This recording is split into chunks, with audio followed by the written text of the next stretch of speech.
Welcome, all of you. Thank you for coming. My name is Rebecca Willoughby. I'm the Assistant Director for the Griot Institute for Africana Studies. We're happy to have you all here.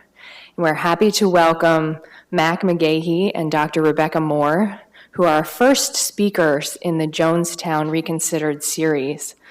And I feel inclined to give a special thank you to Mac, who is the founding person and head archivist of the Jonestown Institute online archive, and he was key to us gaining access and contacts to many of the speakers that we are bringing to Bucknell this semester. So I'd like to thank him for that. So at this time, I would like to introduce our Associate Provost for Diversity, Bridget Newell, who will be introducing Dr. Rebecca Moore.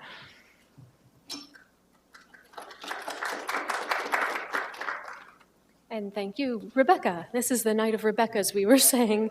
So thanks everyone for being here tonight. I've only been at Bucknell since September, and one thing I have learned is there are many events every single night. So thank you for selecting this one for this evening.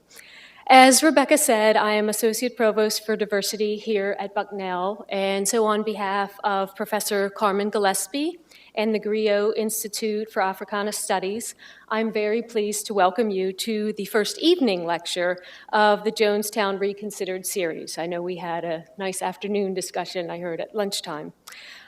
So throughout this semester, the Griot Institute invites you to explore the Jonestown narrative and to critically examine the fundamental questions of religion, race, nationality, power, civil rights, sexuality, poverty, aspiration, and identity raised through the Jonestown narrative, or we might say narratives in the plural. Some of us remember learning about the tragedy in the news. Others of us may be learning about the Jonestown tragedy for the very first time. All of us, however, benefit from the opportunity to learn more this semester and to consider how the complexities of Jonestown may be related to contemporary social and geopolitical dilemmas. Tonight, we hear from Rebecca Moore, a distinguished professor of religious studies at San Diego State University, whose sisters and nephews died along with 915 others at Jonestown.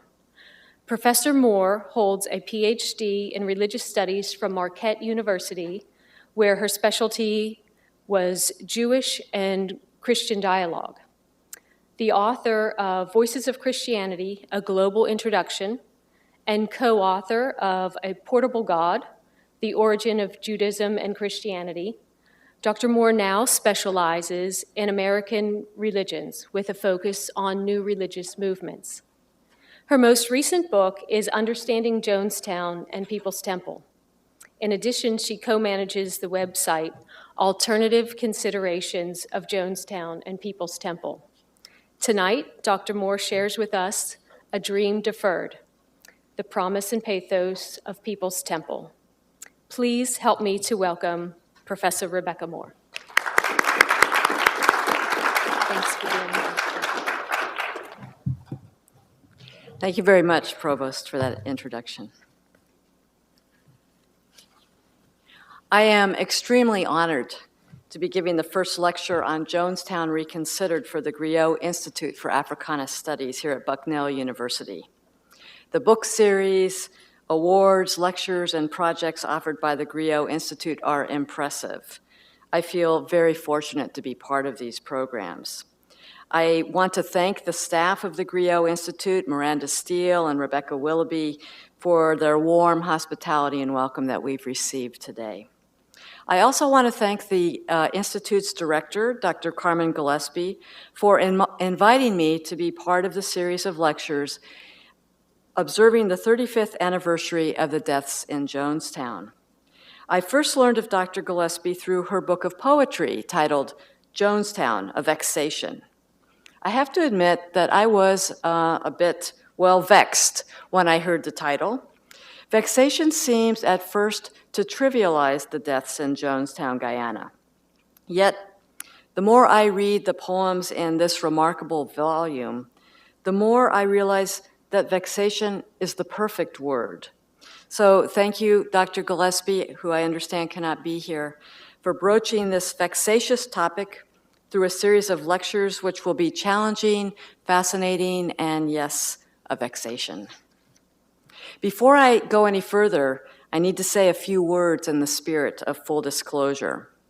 Although I was never a member of People's Temple, my older sister, Carolyn Layton, and my younger sister, Annie Moore, were both part of the Temple leadership group. Carolyn bore one of Jim Jones' children, a boy named Jim John. All three of them, along with 900 other men, women, and children, died in Jonestown on November 18th, 1978. I met Jim Jones once or twice because my sisters wanted my parents and me to join them in the life they had found in People's Temple. I never saw him in a church service, and I have to say I didn't glimpse much charisma in the small group setting where I met him. Because my parents refused to criticize the temple in public, and they declined to join other relatives who opposed Jim Jones, they were granted extraordinary access to my sisters. They even visited Jonestown 6 months before the deaths. I regret that I did not go with them. We never witnessed any of the problems that insiders reported, but that's because we were outsiders. We weren't allowed to see the abuses. When news reports came out about mass deaths occurring in Guyana on November 18th, we were as shocked and horrified as anyone else. The difference is that we knew that those who died were not crazy cultists. They were human beings with names and faces who deserved more respect and dignity than they were given. The first week after the deaths, my family made the decision to go public. By that, I mean that we decided we would talk about my sisters with the news media and try to humanize those who had been part of People's Temple. We began to collect all the information about the group that we could. That was 35 years ago. In 1998, we launched the website called Alternative Considerations of Jonestown and People's Temple as a venue to digitally publish the information we had gathered and to provide a forum for discussion and analysis. If you surf the internet, though, you will find that some people call us cult apologists, which I assure you is not a compliment. A cult apologist is someone who studies new religions as opposed to someone who condemns them. So when I talk about what happened in Jonestown, I am not defending it. I am trying to understand and interpret it. I just want to make sure you know who you're listening to tonight, and while I don't think it's dangerous to your health, you just never know. While it is an honor to go first, it is certainly an advantage to speak last in such a series. By the final lecture, you may have forgotten all the brilliant things I had to say. But there is one thing I would like you to remember as you listen to various speakers this spring. People's Temple was, first and last, an African-American institution. Sociologists and historians have explained People's Temple as a new religious movement. A new religious movement is a fancy way of saying a cult. But scholars don't like to use four-letter words, like cult, because implicit in the very word is a criticism. We never belonged to a cult. They belong to a cult. We only call religions we don't like cults. People's Temple appeared to fulfill some of the criteria of being a new religious movement, or NRM as we shorten it. Like many new religions emerging in the 1960s, it had a charismatic leader. It attracted young, white, college-educated adults. It required intense commitment. But People's Temple really doesn't fit the cult paradigm very well, since it also attracted African Americans of a much broader range in age and class than typically associated with an NRM. They were young, old, middle-aged, middle-income, poor, working class, highly educated, illiterate. And there were many more of them than whites. 80 to 90% of the 5,000 members of the temple in San Francisco were African American. 70% of the 900 people who died in Jonestown were African American. These statistics alone subvert the traditional way of viewing both cults and People's Temple. In the book, People's Temple and Black Religion in America, I argue, along with my co-editors, Dr. Anthony Pinn and Dr. Mary Sawyer, that it is more productive to examine People's Temple in light of African American culture and religious experience. Rather than focus on the religious aspects of the organization, however, this evening I would like to discuss the temple as a political movement that emerged out of the matrix of Black power in the 1960s and 1970s. The radical idiom that dominated Black activism in the 15 years preceding the deaths in Jonestown has been ignored in most analyses of People's Temple. A discourse asserting the positive need to fight and even to die for the cause infused People's Temple as early as the late 1960s in Northern California. It permeated daily life in Jonestown, especially when Jim Jones, the group's leader, arrived in mid-1977 to make his permanent home in Guyana. This discourse was framed in the vocabulary of martyrdom. Given the times in which the temple arose, when political murders in the United States seemed commonplace, the rhetorical move was eminently rational. Huey Newton, a leader in the Black Panther Party, called the militant activism of the era revolutionary suicide, in recognition of his belief that, quote, the revolutionary must always be prepared to face death, unquote. Jim Jones reinterpreted revolutionary suicide to mean actual suicide rather than suicidal action. He viewed mass death as a form of resistance in which a strong protest was made through the lives and bodies of those courageous enough to take the step. Tonight, I want to compare the revolutionary rhetoric used by Black power movements in the United States with the language used by People's Temple.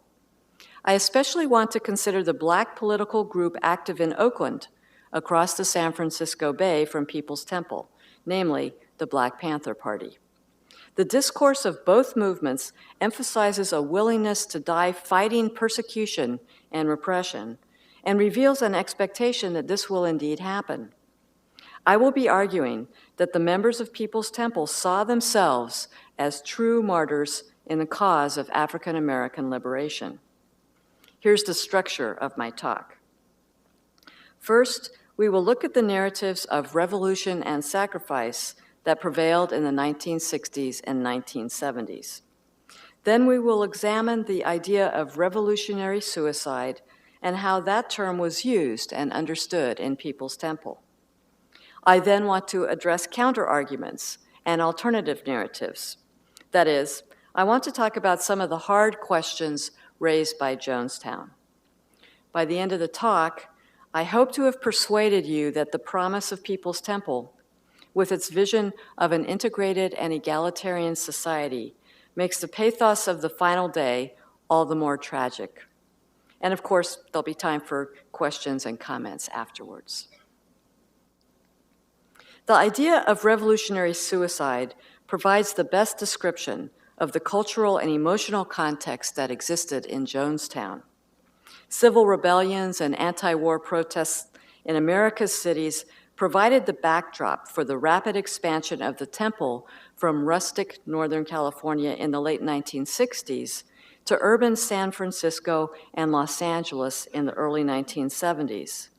In addition, anti-colonial movements sweeping throughout Africa and Asia, and the establishment of socialist governments in Latin American countries created a global awareness that African Americans were part of a larger struggle for justice and equality. The temple's move to Guyana solidified the commitment that members had to the global struggle for freedom. By immigrating to a cooperative socialist republic, they saw themselves as comrades in arms in the great fight against capitalism. The specter of violent death at the hands of agents of the state was an ever-present reality for radicals in the 60s. This could be seen in the assassinations of Black leaders, civil rights workers, and student protesters, as well as in the deaths of hundreds in the civil rebellions that swept through American cities during that decade. Coupled with the loss of thousands of American soldiers in Vietnam, not to mention millions of Vietnamese, death loomed large in all sectors of society.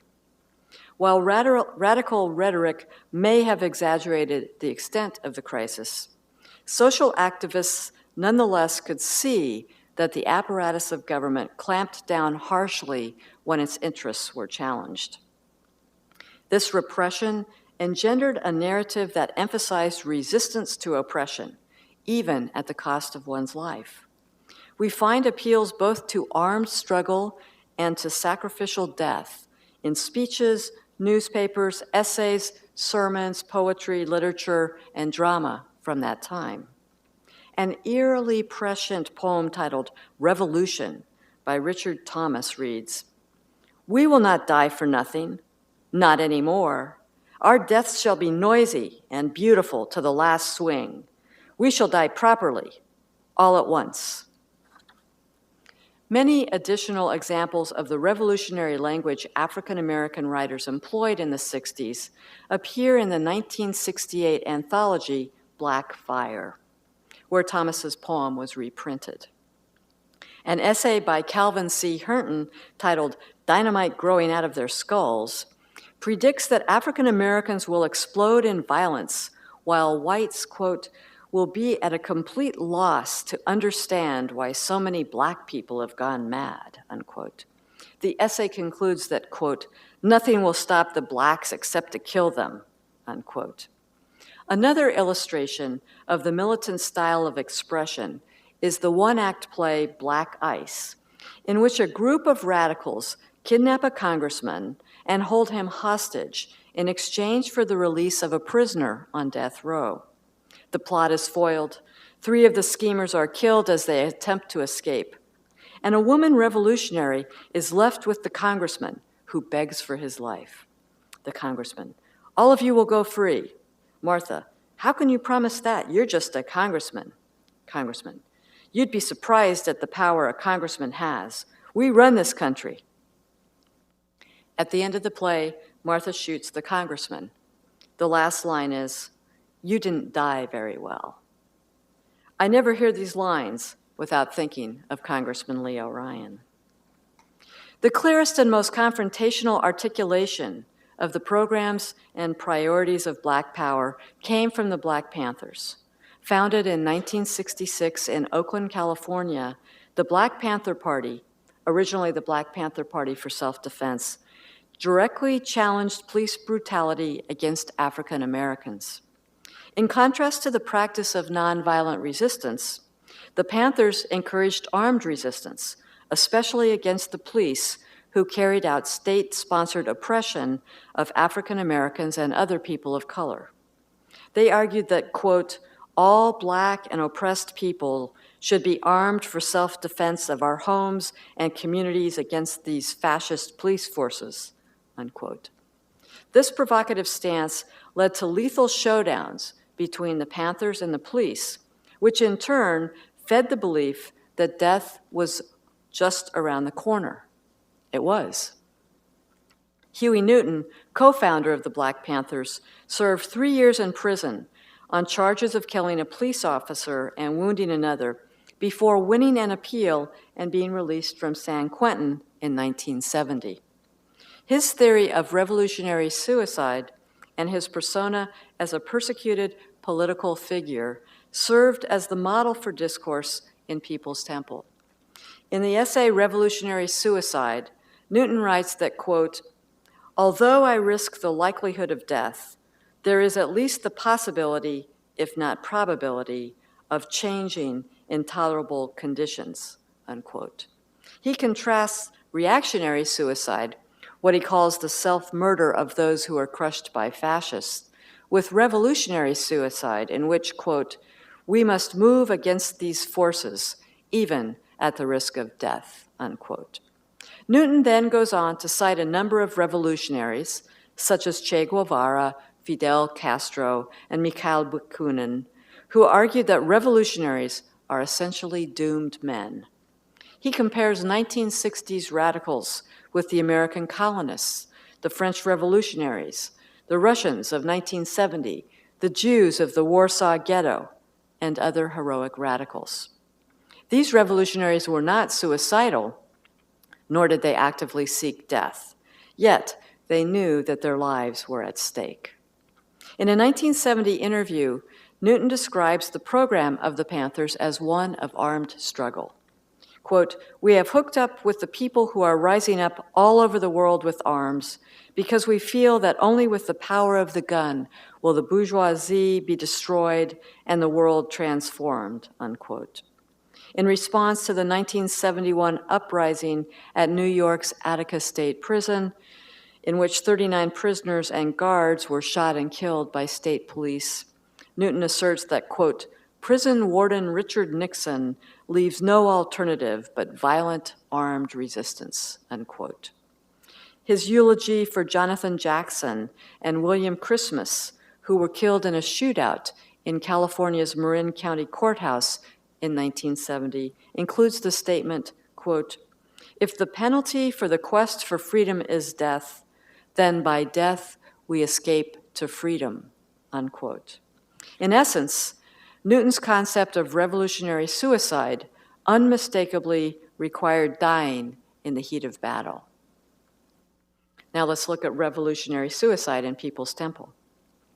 While the fiery rhetoric of Newton, the Black Panthers, and those in the Black Power movement may appear somewhat overblown and self-aggrandizing today, it is vital to remember that activists at the time believed that they were engaged in a life-and-death struggle for freedom and equality in America.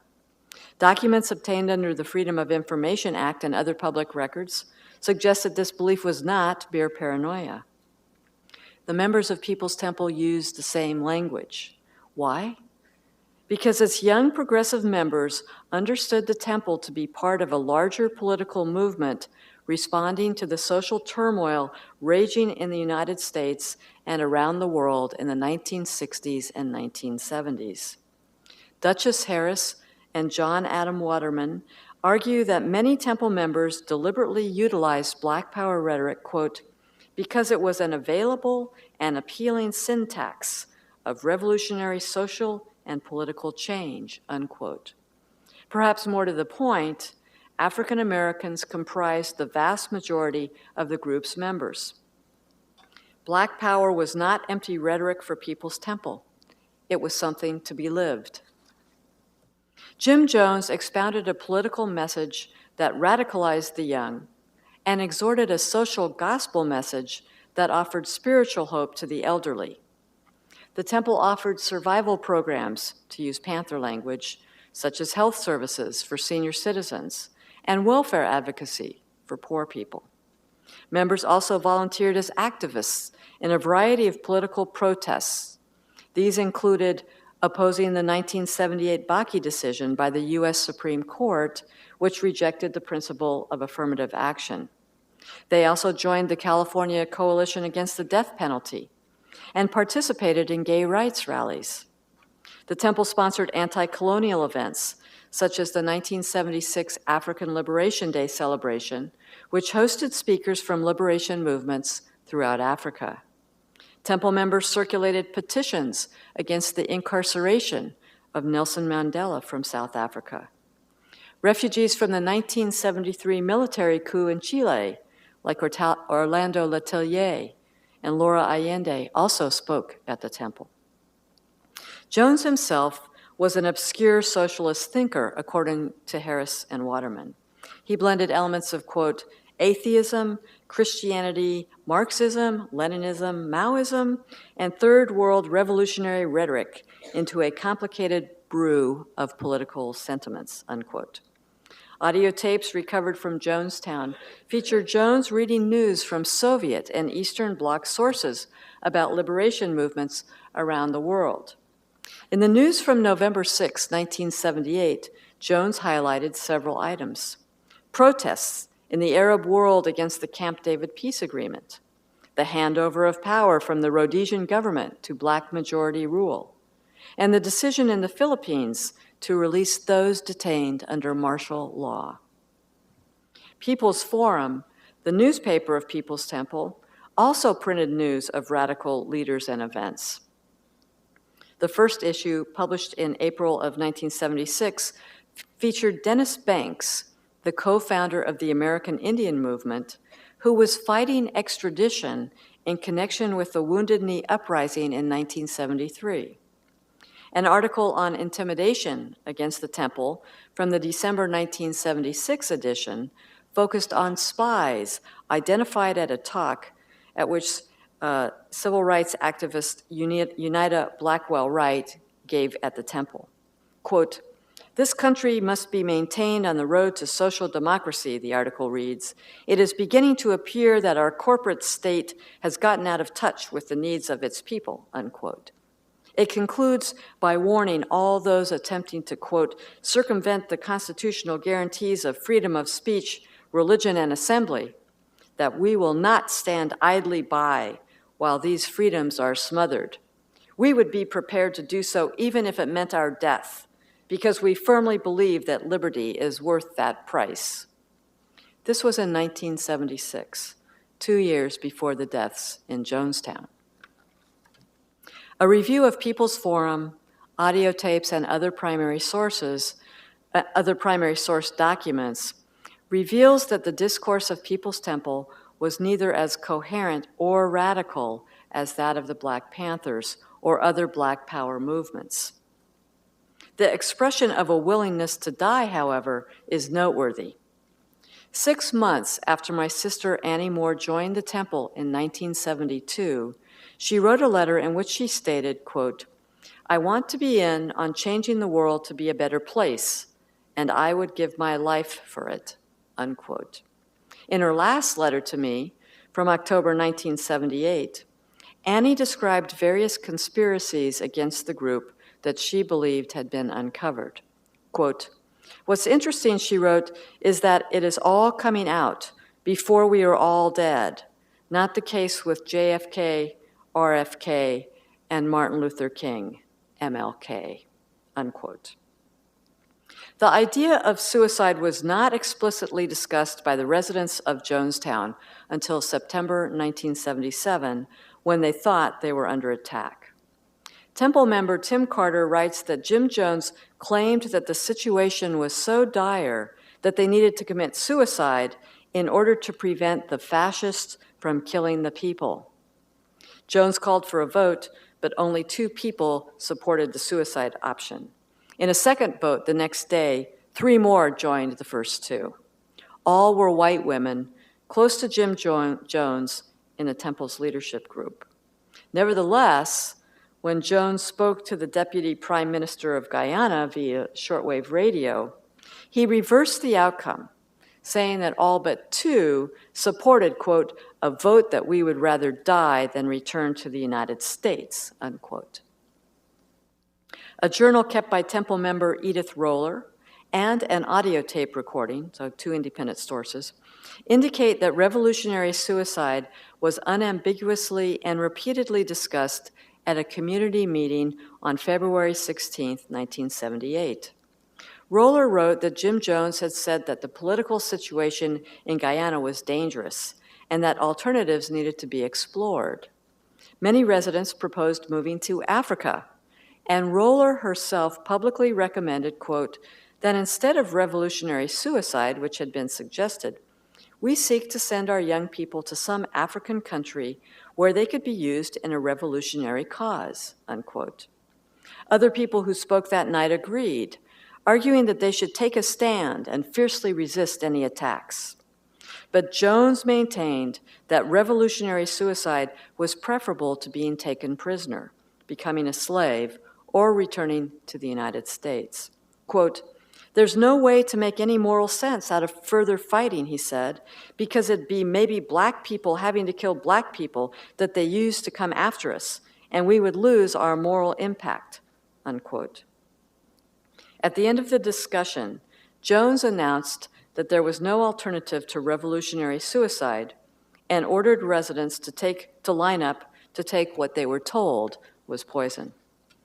This was one of about a half dozen suicide rehearsals that occurred in Jonestown. Jim Jones called the exercise a white night. Discussions of revolutionary suicide intensified in Jonestown throughout 1978. Sometime between the end of 1977 and the middle of 1978, residents were asked to write down what they would do in a final white night. Rose Sharon stated that, quote, "I have given my life to you. I don't care about my life," unquote. Shirley Bassey declared that, quote, "I can give my life, my children's life, or any member of my family. I don't think we were put here to live forever," unquote. Some of the declarations were clearly bogus. People said what they thought Jim Jones and the group wanted to hear. But others were sincere. Whatever their private thoughts might have been, residents again affirmed their commitment to die on a tape made at the end of the summer of 1978.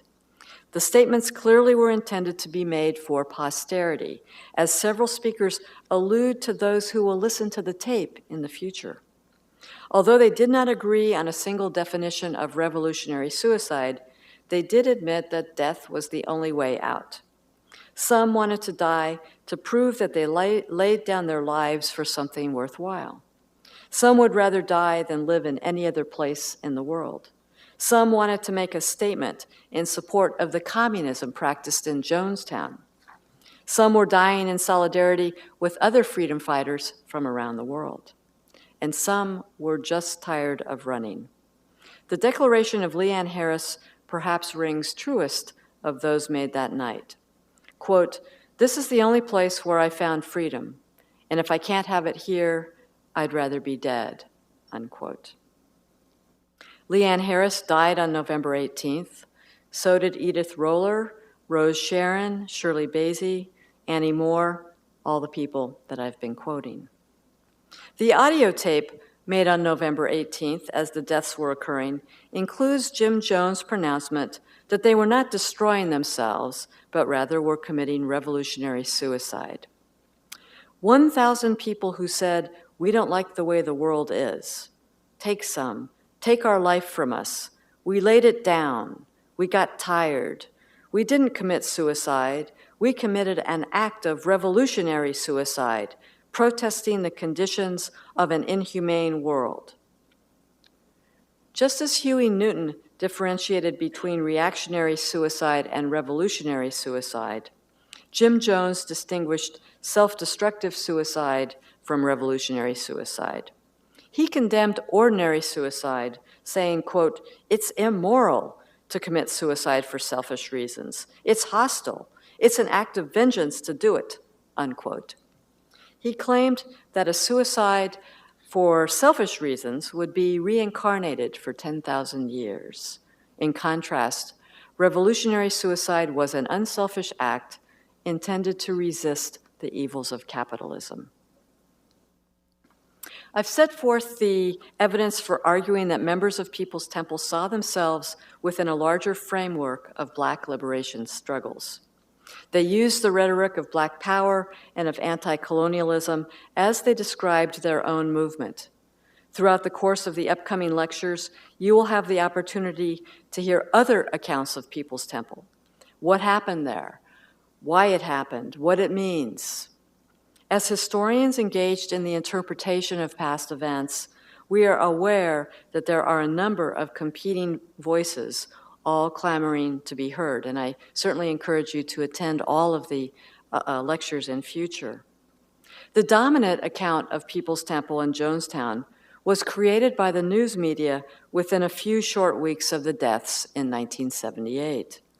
In that account, Jim Jones was a racist madman who ran a prison camp and coerced his brainwashed followers into killing themselves. He was a power-mad charlatan who only intended to defraud people. His teachings were always a sham, and his followers were pathetic losers. Worst of all, he was a white man who fooled Black people by raising false hopes and then killing them.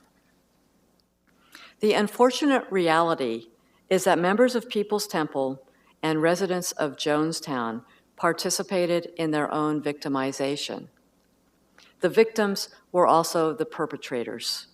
The victims castigated each other, abused each other shamefully, and participated in terrors and horrors that you will undoubtedly hear about in upcoming lectures. It is certain, however, that Jim Jones was not the one who placed the order for the poison. He was not the one who tested it on the farm animals in Jonestown. He was not the one who mixed the cyanide that day. And Jim Jones did not administer the Kool-Aid to the children. These were the actions of people who were true believers, among whom, I have to admit, were my sisters. I'm neither minimizing the role of Jim Jones, nor am I blaming the victims. I am describing the process which Dr. Archie Smith Jr. identified as audience corruption in his article on the implications Jonestown had for the Black church. Audience corruption is the concept which states that interactions between leaders and followers are mutually destructive. Quote, followers learn to give the responses that the leader wants them to learn. They feed them back to the leader on cue, who in turn believes even more in the power and rightness of his leadership, unquote.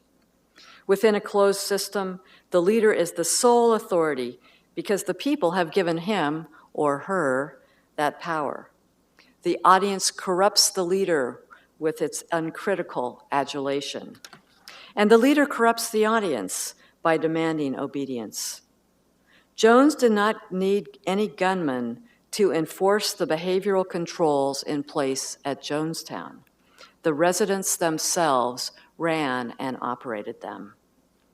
Nevertheless, the events of the final day remain in dispute. Was it murder or was it suicide? The unbelievable nature of the deaths have inspired a number of alternative narratives. Writers for the Black Panther Party newspaper asserted that the deaths were caused by a neutron bomb. Comedian and social activist Dick Gregory said that U.S. troops were stationed at the military mortuary in Dover, Delaware, to handle the influx of bodies before the deaths even occurred. An African-American community broadcaster based in North Carolina believes that the victims in Jonestown were killed by poison gas.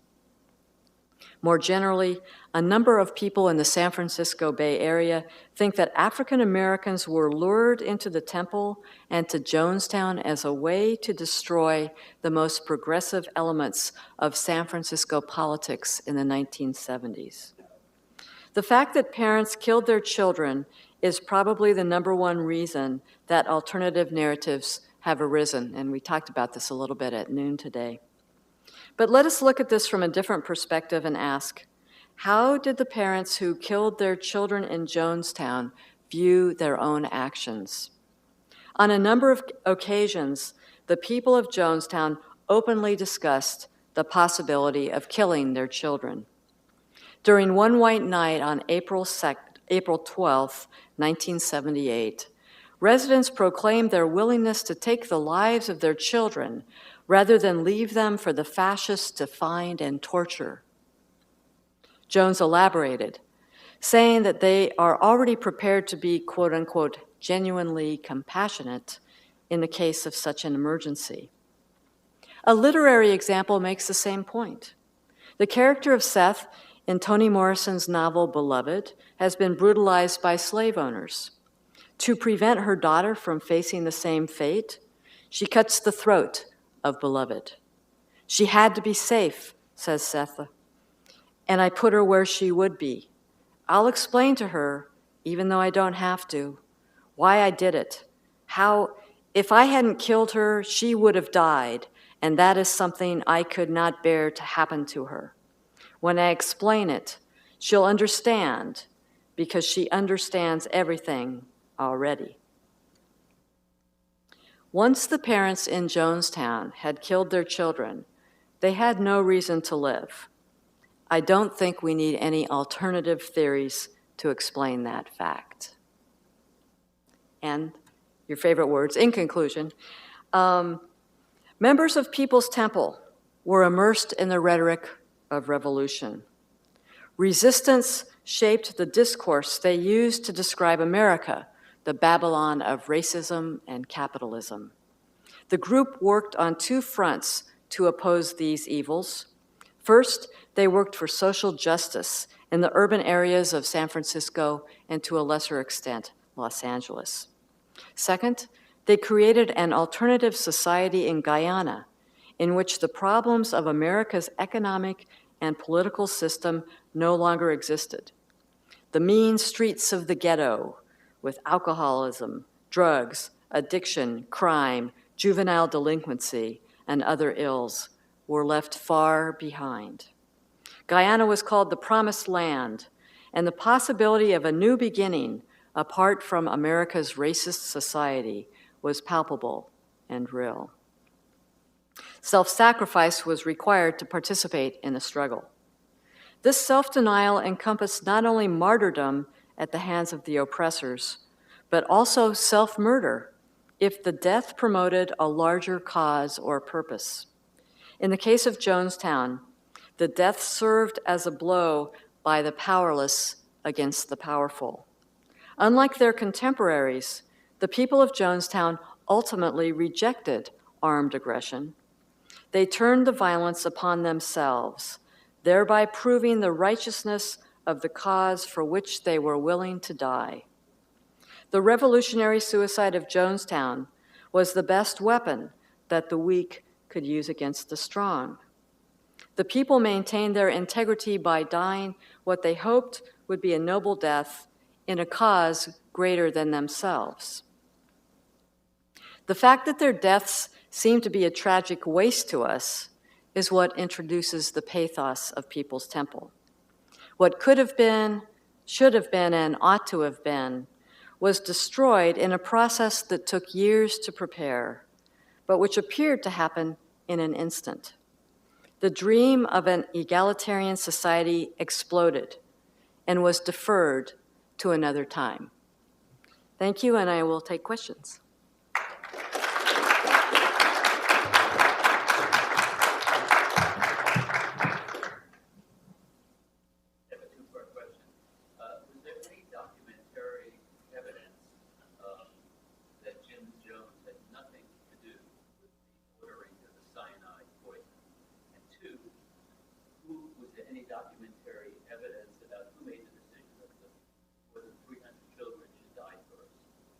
Okay, so the question really is about what kind of documentation exists regarding Jim Jones' role and participation in that. And so two-part question, several-part answer, multi-part answer. Most of those discussions occurred behind closed doors among people. There are letters and memos written by my sisters, about ways to kill people. Reports from survivors state that the community's doctor, Larry Shack, tested the cyanide on people. The structure of organization in People's Temple was very hierarchical. Jim Jones would say, do something, but he didn't do it. Someone else carried out the plan. So he might well have said, well, we're going to do cyanide, so somebody else. But he would never write a memo. He would never place an order. That just was kind of not part of the way that People's Temple was structured. Did I get all your questions? Well, the second one was who made the decision about killing Oh. the hundreds of children first? Okay, so who made the decision about killing the hundreds of children first? Well, certainly from a practical matter, you would kill the children because the adults would kill children. I mean, how could you leave the children on their own? Mac and I visited Guyana in May of 1979, 6 months after the deaths, and we talked to the commissioner for crime who investigated the deaths. And he said, Jim Jones was a very smart person. He had parents kill their children first, and why would you want to live after that? The evidence for that, I don't know who made the decision. It seems a matter of practicality. There is on the so-called death tape evidence that it's pretty clear that the children were being killed first, and that after they were dead, then everybody else lined up or was lined up.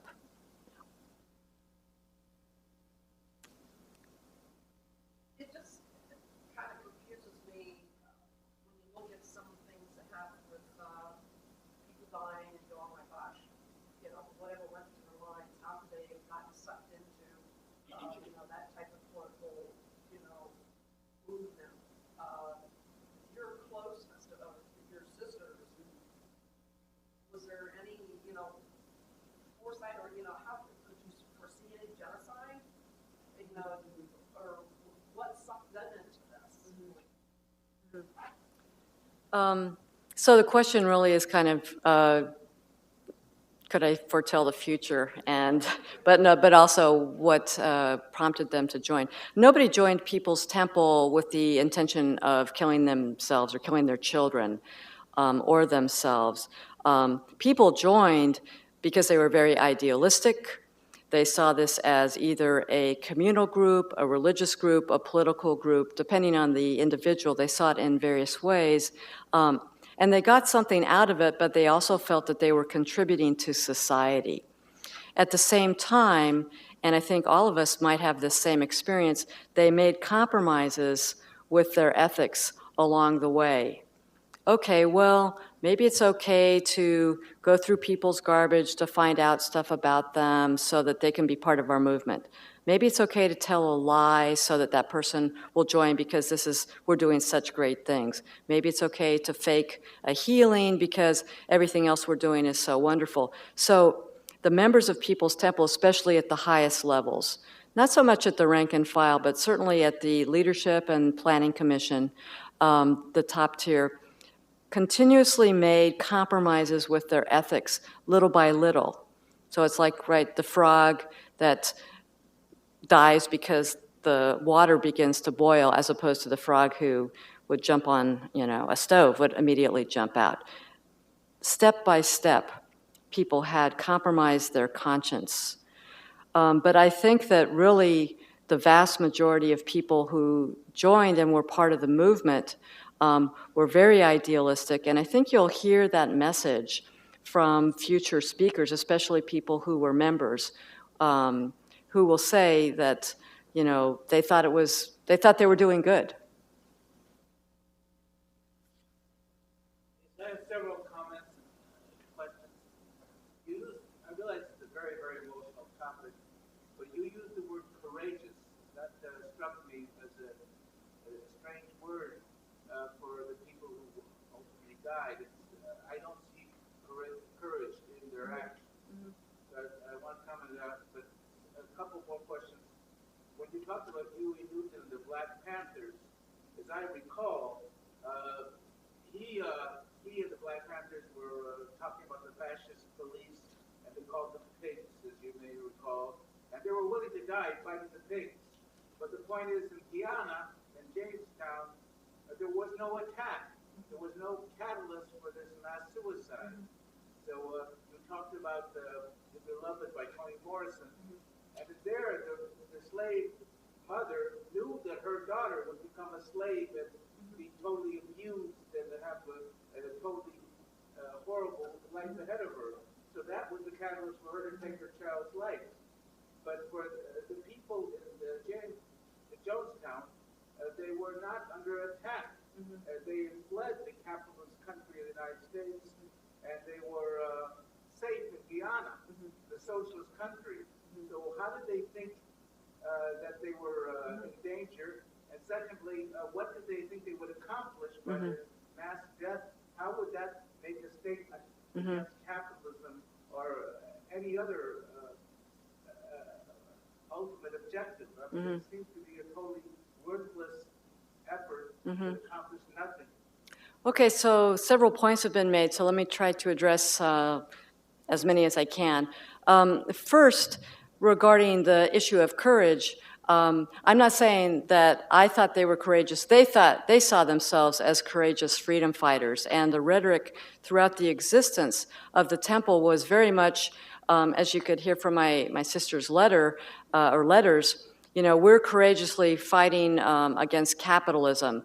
We're willing to put our lives on the line. And they said that not only in letters to my family, but they said it, verbally to us. And you can read any number of documents about how they perceived themselves as being courageous. Secondly, regarding were they under attack in Guyana, they believed that they were. And they weren't entirely paranoid because there were various agencies of the United States government that were in fact moving against them. The IRS was going to revoke its tax exemption. The Federal Communications Commission was going to revoke the shortwave radio licenses. For a time, the U.S. Postal Service stopped delivering Social Security checks to residents who were legally entitled to them in Guyana. And then finally, a U.S. congressman is about to descend on their community. Now, as outsiders, we might say, big deal, but for the people there who were fed a pretty daily diet of news about, it's filtered by Jim Jones, about all the terrible things that are happening in the outside world, as well as actually real things that threaten the very survival of the community, they did feel that they were attacked. They did feel that their future viability was seriously threatened. And then the third question, what did they think that they would accomplish? I'm with you completely. I think it was a terrible, tragic waste. And yet, I think certainly some of the documents that were written, Richard Tropp wrote a last letter. My sister Annie wrote a last letter. You'll hear from Tim Carter in future lectures. They believed that they were creating a community that would change the world, or if not the world, at least themselves and their children. So I think that I've kind of described things somewhat abstractly. What was happening on the ground on the final day was pure chaos and very confusing. But nonetheless, I think different people had different motivations and different understandings of what they thought they were doing. What was it that brought Congressman Ryan there again? Okay, so what brought Congressman Ryan? There was an oppositional group called the Concerned Relatives that was formed both by former Temple members and by relatives of people who had family members in Jonestown. And the Concerned Relatives were very well organized and attempted to persuade the media that Jonestown was a concentration camp. They wrote letters to members of Congress. They wrote to the Federal Communications Commission and other federal agencies. They were legitimately concerned about their families, right? And events proved that they were right. But they also were seen by members of People's Temple and residents of Jonestown as being bent on the destruction of their community. And in fact, the leader of the Concerned Relatives, Tim Stone, said that he wanted to bring Jim Jones down, that he wanted to bring Jonestown to an end. And so they persuaded Congressman Ryan, one of his constituents, talked to him, and over a period of months, several other Concerned Relatives talked to him, persuaded him that he should investigate the situation. He could not persuade any other members of Congress to go with him, and so he went down with the intention, not really of rescuing people, but of staging kind of a media event at the gates of Jonestown. He didn't really expect to be allowed in. So he brought reporters from NBC and from the San Francisco newspapers, and he was kind of going to, tear this wall down, Mr. Gorbachev, tear this gate down, Mr. Jones. But they let him in, and there were several people who had secretly handed notes to reporters asking to leave. And so on November 18th, which was a Saturday, he returned for a visit. He'd actually spent the night there. And 16 people left with the congressman that day. And they were followed by several young men from Jonestown. And these young men, actually, it's quite interesting. The airstrip was about 6 miles away from Jonestown. This is probably more detail than you want, but I'll finish the story. They motioned to the Guyanese to get off the airstrip. Then they opened fire and deliberately targeted the congressman and the reporters. There was one People's Temple member who was shot, but I believe sincerely that that was an accident. The congressman, actually his assistant, Jackie Spear, was also targeted, but she survived, and the reporters. And then they went back to Jonestown as people were lining up to take poison. One last note, Jim Jones says, these shooters went out, I don't know who sent them, but the congressman is dead, and they're all gonna come in now to get us. So he used, and I think that obviously the poison was already there, they were waiting for an event to put in motion a plan that already existed. And Congressman Ryan, unfortunately, was the trigger for that plan. Catalyst. Let me see if any other questions. Yeah, I'll come back if. How hard was it for your parents to stifle their concern for your sisters, even though it was obviously more your mother that really wanted to keep you safe, for the family harmony? Mm-hmm. Was it harder for her or your father? Did that cause any fights in between them? Mm-hmm. Right. Or, not really caring as much? So, yeah, the question is really about kind of how my family dealt with my sister's involvement in People's Temple before the end. And, when my parents learned that my older sister, Carolyn, was having an affair, not just with a married man, but with a married minister, they were not happy. And when they found out she was pregnant, they were not happy, but they actually let her stay in their house, and they were very happy to have a grandchild. When my sister presented a marriage certificate for my dad to sign without talking to him, there were a number of things that they did that really irritated them and made them angry. But I think, throughout it all, my mom was just not going to say anything, that it was more important that my sisters could go to their house right across the bay. They were living in San Francisco, my parents were living in Berkeley, and my sisters could go to the house and just kind of take a break. And actually, Jim Jones would come with them, or Stephen Jones, or some of Jones's children. And so they didn't know what was happening on the inside, but certainly some of their dealings with them just between them did not make them happy. And I think that my dad was pretty irritated with a number of things. But my mom was just really willing to say, I'm just not going to deal with this because it's more important that my daughters come home. And I think that she thought in the back of her mind that eventually they would leave, right? And they would know that they could come back home because they never criticized their participation.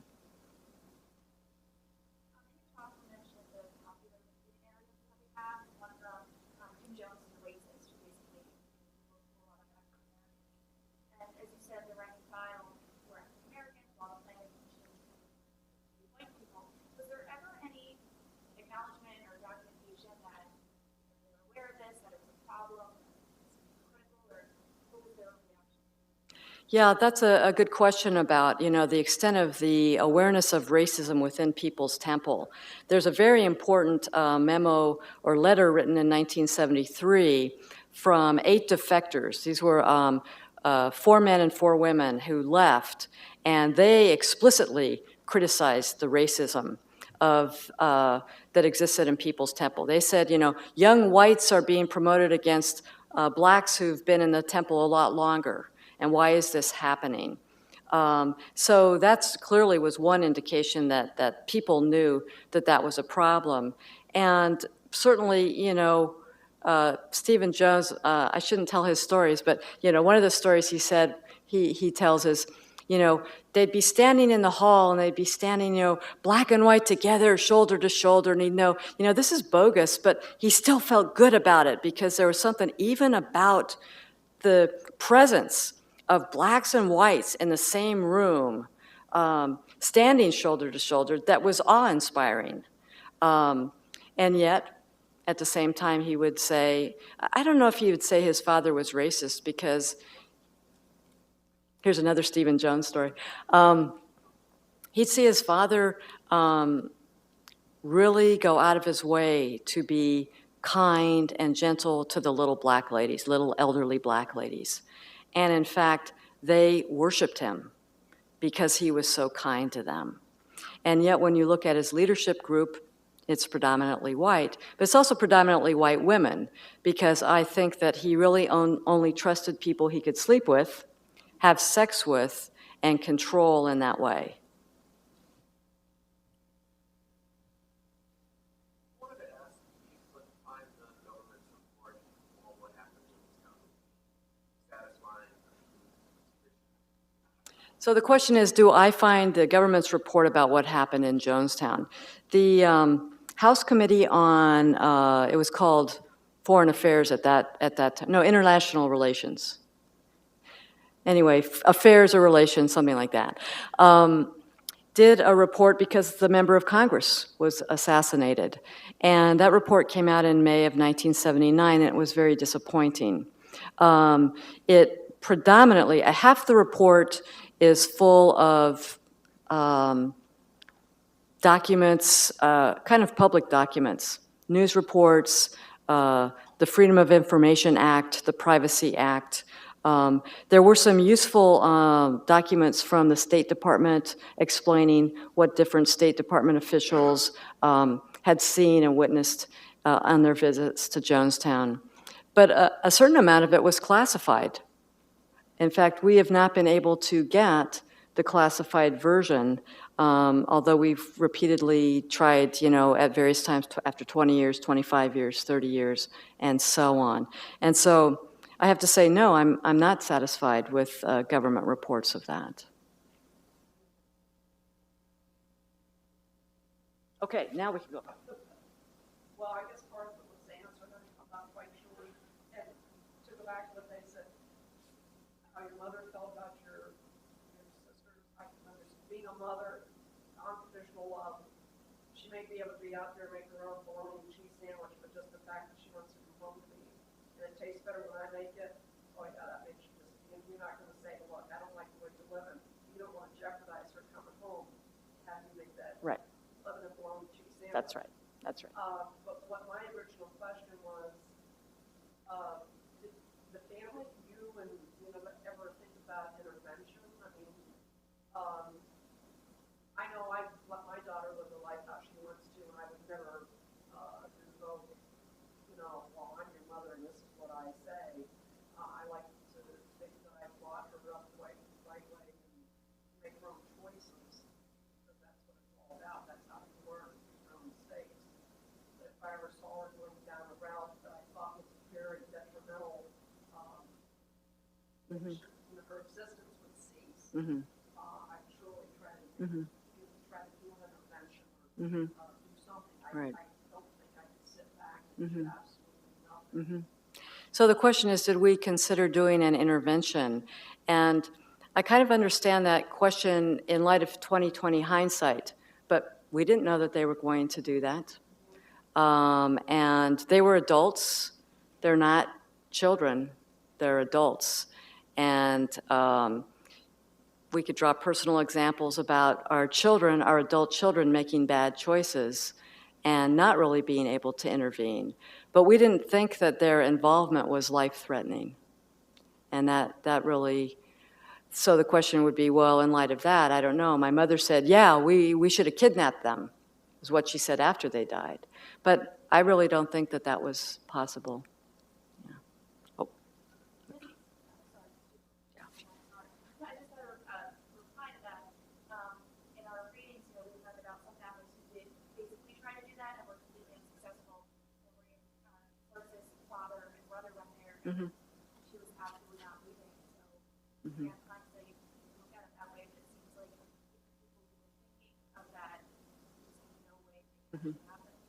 You know, in light of history that has elapsed since then, especially the Branch Davidian event in 1993, we've talked about, well, was there a mediator that might have been able to calm things down, like, you know, Angela Davis or Congressman Ron Dellums, some high-profile African-American who could kind of cool it.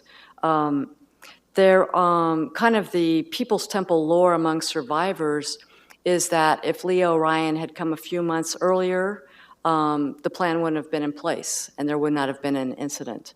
If he'd come 3 months later, Jim Jones might have been dead or ousted in kind of a friendly coup. And so Ryan came at exactly the wrong moment in the life of the community. But these are all kind of what ifs and kind of counterfactual narratives that are kind of existential in nature, but unanswerable, really. Okay, some other people now. You mentioned briefly the connection between Jim Jones and sexual partners and crime. Can you speak to the homosexuality?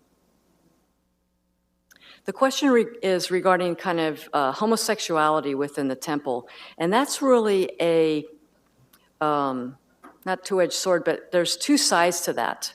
On the one side, there's this narrative like that everybody's homosexual except for Jim Jones, and everybody's gay except for him. On the other hand, their members are actually gays are tolerated, not just tolerated, actually welcomed into the temple. Harvey Milk spoke at People's Temple. When Harvey Milk's partner died, temple members wrote letters of sympathy.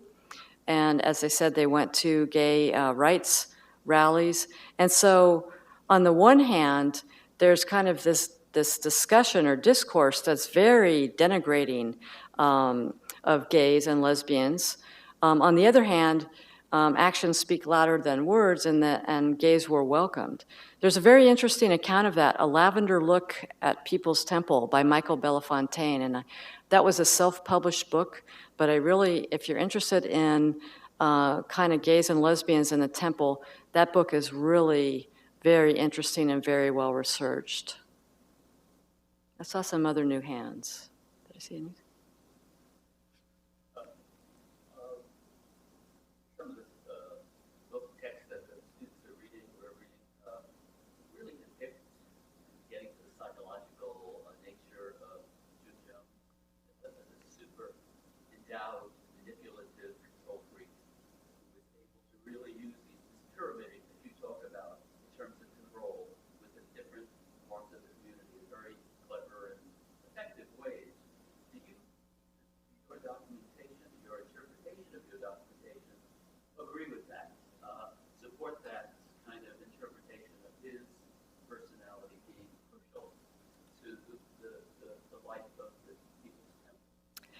The question is kind of about, you know, Jim Jones and who he was and what kind of person he was. And I don't think your class is reading Raven by, oh, you are? Oh, okay. Well, so in Raven, you know, Jim Jones was nuts from the get-go, right? He was knucking futs.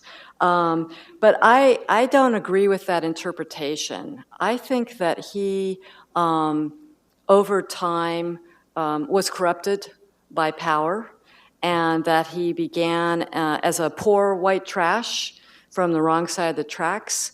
He identified with poor people, especially African Americans. He saw himself as a voice for justice and equality, but over time, he developed grandiose ideas about himself. I think that actually he did have paranormal abilities, and he was able to read people very well.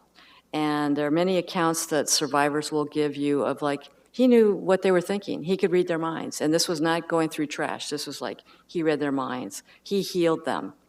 But he also began to see himself as a prophet. He began as a preacher. As I say in my book, he started out as a preacher, and then he became a prophet, and then he became God.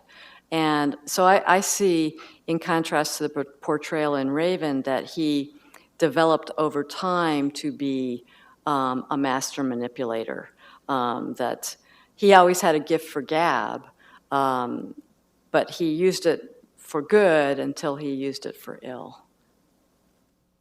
Maybe one last question. It's going to sound like a silly question, but I'm curious as to how much insight was gained from the survivors. Were they, for lack of a better word, unbrainwashed by the time this happened? Okay, so the question is really about survivors. And the people who survived, the vast majority survived simply because they weren't there that day. Normally they would have been in Jonestown, but they were in Georgetown, the capital of Guyana. So about 80 people survived that day. Tim Carter was someone who was there that day, and he'll be speaking. He left with his brother and another person. There was a couple of family groups that left that morning, actually, before anything had happened.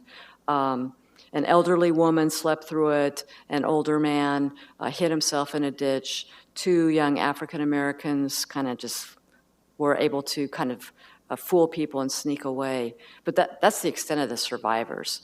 That's an interesting question, though, because it goes to the point of, like, brainwashing. If they're so brainwashed, why did they want to leave? And I personally question kind of the idea of brainwashing, because it's kind of a non-falsifiable idea. You can't prove that it doesn't exist, and you can't really prove that it does exist. But certainly those who had been in the temple, many of them, especially the people who left as defectors, right, who had left before the end, they claimed that they were brainwashed.